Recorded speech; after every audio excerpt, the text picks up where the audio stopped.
Hello, this is the Liberty Sphere Report. I'm Anthony G. Martin, somewhere out in the hinterlands of the good old USA on Easter Sunday afternoon. So happy Easter to all of you. If you've been keeping up with my daily column at the Examiner, you know that there is a great controversy brewing concerning fraudulent statements made by Barack Obama and his handlers during the campaign of 2008 and since he has been elected to the White House. These false statements revolve around his background. It was said repeatedly during the campaign and after the campaign that Barack Obama was a, quote, constitutional scholar, that he was, quote, a law professor, and that he had, quote, served on the faculty as a professor of law at the Chicago Law School, which is connected to the University of Chicago.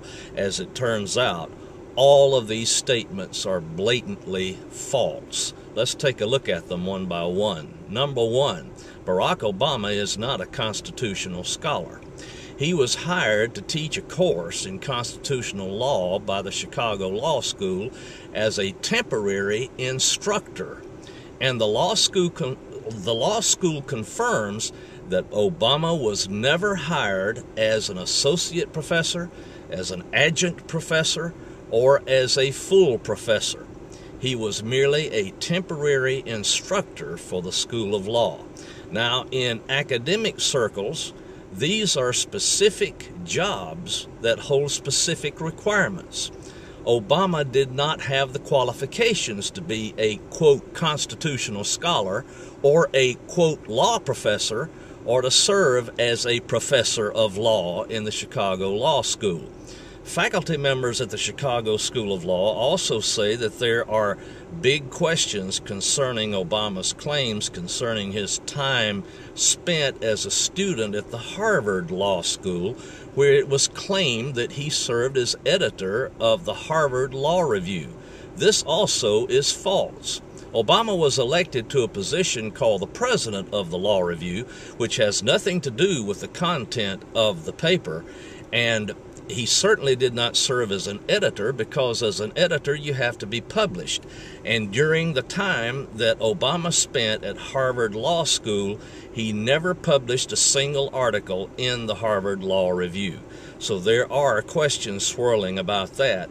Much more about that later, because there is some controversy surrounding exactly how Obama got into the Harvard Law School to begin with. The common perception is that he got there by his credentials and qualifications. This is not the case. He got there because Harvard was made to take him.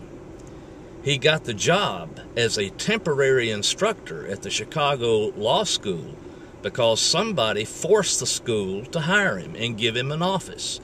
These facts have been confirmed by sources inside and outside the Chicago Law School. Therefore, we can ask the following questions. Is Barack Obama who he says he is? Is the President of the United States a fraud? And if so, why? Why is there so much misinformation and disinformation being propagated by the Obama people? Why are records being sealed about his academic history?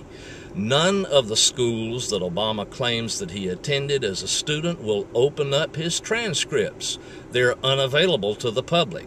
And Obama has spent an incredible amount of money making sure that all of the records concerning his background are sealed from public view. Why? Who is behind the push to make this man, the President of the United States, ascending to the highest office in the land, when it is clear that his political and ideological position is one of Marxism? There's much more to this story than what meets the eye. And as soon as we have all the facts verified, we will report it. I'm Anthony G. Martin. This has been the Liberty Sphere Report.